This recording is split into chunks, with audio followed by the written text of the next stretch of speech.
And this is the update on county initiatives to address homelessness and public safety. So, Administrator Lesher. Thank you very much. Chair Grijalva with us today to make the presentation are Steve Holmes and Jen Darlin, who will walk you through all of the various activities taking place on this topic. Thank you. Thank you.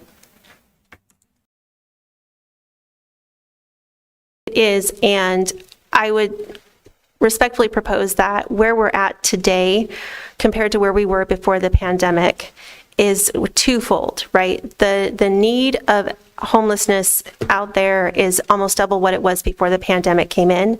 And the level of funding from HUD that's come through to address these challenges has not increased as a pandemic has resolved.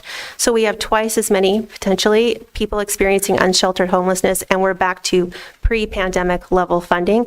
And the complexity has gotten more complex. And to that, the grant opportunities have not necessarily been informed by the local experiences to the extent that there's additional funding or even program allowability to meet some of the needs and the challenges associated with what our folks are seeing right now. That isn't an excuse, but it is by way of an explanation of I would be derelict in my responsibility to not properly set expectations of what success should look like. I do agree that we need to do whatever we can to engage more proactive and strategies to get ahead of crises, which is why the eviction legal services program is so vital in this space.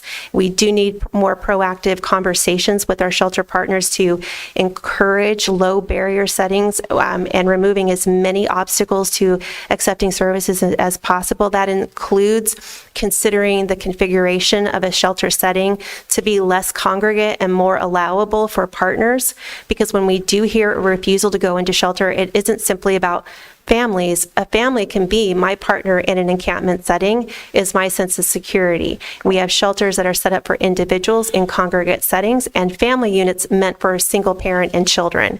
If we had more of a configuration that allowed partners, we could probably see some significant increase in people accepting services.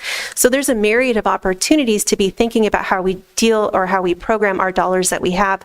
But I would be, again, remiss if I did not stress the fact that we have a substantial crisis ahead of us, and it is important that we appreciate the limitations of the existing sources that we have. So just to temper, I am optimistic. I'm definitely optimistic, but I just want to be thoughtful about what we can actually achieve in some of these pathways. Ed.